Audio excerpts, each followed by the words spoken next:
അമിത മദ്യപാന രോഗിയാണ്. ദൈവകൃപയാലും എയിലൂടെ നിരന്തരം സഞ്ചരിക്കുന്നതായാലും ഞാൻ ഇന്ന ദിവസം മദ്യപിച്ചിട്ടില്ല. ഞാൻ ഈ 2021 മദ്യപാനം നിർത്തി ഇവിടുന്ന് പോയി കഴിഞ്ഞിട്ട് ഇപ്പം 84 ദിവസമായി. 84 ദിവസം എന്ന് പറഞ്ഞാൽ നമ്മൾ 84 പിടിച്ച് നിൽക്കുകയെന്ന് പറഞ്ഞാൽ ഈ 2001 പോയതുകൊണ്ട് മാത്രമല്ല, നമ്മളതിൻ്റെ പുറമെ നമ്മളെല്ലാ ദിവസവും തന്നെ ഗ്രൂപ്പ് നമ്മുടെ നാട്ടിൽ പ്രദേശമുണ്ട്. അത് എല്ലാ ദിവസവും തന്നെ ഉണ്ട്. ആഴ്ചയിൽ 7 ദിവസമുണ്ട്. അടുത്തടുത്തുള്ള 2-3 കിലോമീറ്റർ 4 കിലോമീറ്റർ ചുറ്റളവിൽ നമ്മുടെ മീറ്റിംഗ് ഉണ്ട്.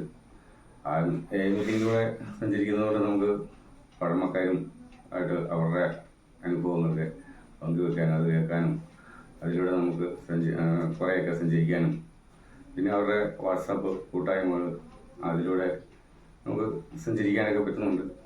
എല്ലാ ദിവസവും രാവിലെ കേൾക്കുമ്പോൾ തന്നെ നമ്മൾ അറിയാതെ തന്നെ ഇവിടുന്ന് പഠിച്ചു പോയ ആ പ്രാർത്ഥന അതെല്ലാ ദിവസവും രാവിലെ പോകുന്ന വഴിക്കാണെങ്കിലും നമ്മൾ കൃഷിക്കാരനും പശു വളർത്തലുകളോ അതുകൊണ്ട് നമ്മൾ തൊഴുത്തിലേക്ക് പോകുന്ന വഴിക്ക് ചിലപ്പോൾ അവിടെ കറക്കാനിരിക്കുന്ന സമയത്താണല്ലോ നമ്മൾ ആ രാവിലത്തെ തിരക്കിനിടയ്ക്ക് അതൊന്ന് പ്രാർത്ഥന ചെല്ലും. അത് പിന്നെ നമ്മൾ ജോലികളെല്ലാം ഒന്ന് ഒതുക്കി കഴിയുമ്പോൾ നമ്മളൊരു വാട്സാപ്പിൽ എടുത്ത് നോക്കൂല്ലേ, എല്ലാം നമ്മൾ രാവിലെ അതെടുത്ത് നോക്കുമ്പോൾ നമ്മൾ അതിനകത്ത് ഗ്രൂപ്പിൻ്റെ വാട്സാപ്പ് ഗ്രൂപ്പുണ്ട്. അതെടുത്ത് നോക്കുമ്പോൾ അവിടെ രണ്ടാമത്തെ പ്രാർത്ഥന ഒന്നുകൂടെ നമ്മൾ ചെല്ലേണ്ടി വരും. അതിനകത്ത് നമ്മളൊരു പ്രതിദിന മനനങ്ങൾ അതും ഇതിനകത്ത് തന്നെ അതിനെക്കുറിച്ചൊരു വിശദീകരണവും അതും നമ്മൾ വായിച്ച് കഴിയുമ്പോൾ തന്നെ നമുക്ക് രാവിലെ തന്നെ അയലിലൂടെ സഞ്ചരിക്കാനുള്ള ഒരു ഊർജ്ജം തന്നെ നമുക്ക് അവിടെ കിട്ടുന്നുണ്ട്. പിന്നെ വൈകിട്ടുള്ള നമ്മുടെ ഗ്രൂപ്പിൽ പോകുന്നത് അപ്പോൾ അവിടെ അന്നേരം ഒരു പ്രാർത്ഥന എഴുതുന്നുണ്ട്.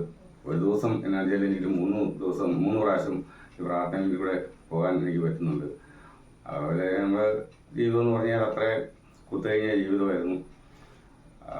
ഞാൻ മദ്യപാനം നിർത്താൻ വേണ്ടി പല ധ്യാന കേന്ദ്രങ്ങളും മറ്റുള്ളവരെ കാണാനും മരുന്ന് കഴിക്കുകയും ഒക്കെ ചെയ്തിട്ടുണ്ട്. പക്ഷേ ഇത്രയൊരു മനസ്സിലെനിക്ക് അത്ര ആത്മാർത്ഥമായിട്ട് മദ്യം ഉപേക്ഷിക്കണമെന്നുള്ളൊരു തോന്നലുണ്ടാകാനും അതിനൊക്കെയുള്ളൊരു ഇടയെത്തുന്നത് എൻ്റെ ജീവിതത്തിന് ഒരു വഴിത്തിരിവായി മാറിയത് നമ്മുടെ ഈ കാലഘട്ടത്തിൽ വന്ന് ഇവിടുത്തെ കൗൺസിലിങ്ങും അതുപോലെ ഇവിടുത്തെ ടി വിയിലുള്ള മറ്റേ കാണിക്കുന്ന വിഷലും ഇതെല്ലാം പിന്നെ ഇവിടുത്തെ സെബാസ്റ്റ്യൻ സാറിൻ്റെ ആ സമീപനം മറ്റെല്ലാം നമ്മുടെ ജീവിതത്തിൽ തന്നെ ഒരു വഴിത്തിരിവായി മാറി. നമ്മുടെ നാട്ടിലൊക്കെ എന്ന് പറഞ്ഞാൽ ഇപ്പോഴും ഇവിടുന്ന് ഇറങ്ങിപ്പോയി അന്ന് മുതൽ എനിക്ക് എല്ലാ ദിവസവും തന്നെ സത്യമായ പരീക്ഷണങ്ങൾ ഉണ്ടാകാറുണ്ട് മദ്യപാനത്തിന് വേണ്ടി കഴിക്കാൻ വേണ്ടിയിട്ടുള്ളത്. എനിക്കൊരു 100% എങ്കിലും കഴിക്കണമെന്ന് ആഗ്രഹം ഉണ്ടെങ്കിൽ ഞാനത് വീണ് പോയതിനെ കഴിച്ചു പോകാനുള്ള അവസരങ്ങൾ അതുപോലെ വരുന്നുണ്ടായിരുന്നു. ഓരോരുത്തരും പണ്ടൊക്കെ നമ്മൾ ഭയങ്കര മദ്യപാനിയായിരുന്നപ്പോൾ നമ്മളെ കണ്ട് ഓടി മാറിക്കൊണ്ടിരുന്നവരൊക്കെ ഇപ്പം നമ്മളെ കണ്ട് ഒരെണ്ണം അടിക്കുക നമ്മളൊരാൾ മദ്യപാനത്തിന് മുക്തി നേടി കഴിഞ്ഞാൽ അതിനകത്ത് സന്തോഷിക്കുന്ന നമ്മുടെ കുടുംബക്കാർ കുറേ പേര് കാണുമായിരിക്കും. പക്ഷേ അതുപോലെ ചുരുക്കം ചില നമ്മളെ വീഴിക്കാൻ വേണ്ടി നമുക്ക് നടക്കുന്ന നമ്മുടെ സുഹൃത്തുക്കളോ മറ്റുള്ളവരൊക്കെ അങ്ങനെ നമ്മൾ മദ്യപാനത്തിന് മാറിയിരിക്കുന്നത് കണ്ട് അസൂയുള്ളവരും കാണും. അങ്ങനെ നമ്മളെ പല പ്രാവശ്യം നമ്മൾ വീണു പോകാനുള്ള അവസരമുണ്ടായിരുന്നു. നമ്മുടെ നാട്ടിലൊക്കെ നമ്മുടെ മദ്യപാനം മൂലം നമുക്കൊരു പട്ടിയുടെ വില പോലും കാണാൻ വരുന്ന ഒരു സാഹചര്യത്തിൽ നിന്നാണ് നമ്മൾ ഇങ്ങോട്ട് വന്നത്. ഇവിടെ വന്നിട്ട് തിരിച്ചു പോയി കഴിഞ്ഞപ്പം നമ്മുടെ അയൽവക്കാർക്ക് വരെ എല്ലാവർക്കും തന്നെ നമ്മൾ മദ്യപിക്കുന്നില്ല എന്നുള്ളൊരു ഇത് അവർക്ക് വന്നു കഴിഞ്ഞപ്പോൾ അവർക്കെല്ലാം നമ്മളോട് അതിൻ്റെ നല്ലൊരു വാക്കുകൾ പറയുന്നുണ്ട്. മറ്റേ നമ്മളെ കണ്ടു കഴിഞ്ഞാൽ സംസാരിക്കാൻ പോയി കഴിഞ്ഞാൽ അതുപോലെ സംസാരിക്കാൻ വരുമ്പോൾ വരെ അവർ ഓടി മാറിക്കൊണ്ടിരുന്നതാണ്. ഹവയൊക്കെ നമ്മൾ പാപം ചെയ്ത് കഴിയുമ്പം ദൈവം വന്നു കഴിഞ്ഞപ്പോൾ ദൈവത്തിൽ നിന്ന് ഓടി കിടന്ന പോലെ എനിക്ക് ചില അച്ഛന്മാരെ കന്യാസിമാരെ അല്ലെങ്കിൽ നമ്മുടെ കാരണന്മാരെയൊക്കെ ആണെങ്കിൽ പോലും നമ്മൾ രാവിലെ മുതൽ മദ്യവെച്ച് നിൽക്കുന്നതുകൊണ്ട് നമുക്ക് അവരെ കാണുമ്പോൾ എങ്ങനെയും ഓടി മാറാനേ തോന്നുന്നു. എന്നുവെച്ചാൽ സംസാരിക്കാൻ പോയി കഴിയുമ്പോൾ അവർ കാണില്ല നമ്മൾ തെറ്റിയെന്നുള്ള അറിയില്ല. അതുപോലെ അന്നേരം നമ്മൾ ഞാൻ ആരോഗ്യമൊക്കെ ഓടി വിളിച്ചത് തെറ്റ് ചെയ്തുകൊണ്ടാണ്. ഈ മദ്യപാനം എന്ന് പറഞ്ഞാൽ അത്ര വലിയ തെറ്റാണെന്നുള്ളത് ഒന്നും നമുക്ക് ഇത്രയും നമ്മളൊരു വെറുത്ത് ഒരു മനുഷ്യനായി മാറി എന്നുള്ളതും നമുക്കറിയത്തില്ലായിരുന്നു. നമ്മൾ രാവിലെ മുതൽ മദ്യപിച്ച് ഇങ്ങനെ സുബോധമില്ലാതെ ഇങ്ങനെ ജീവിക്കുക.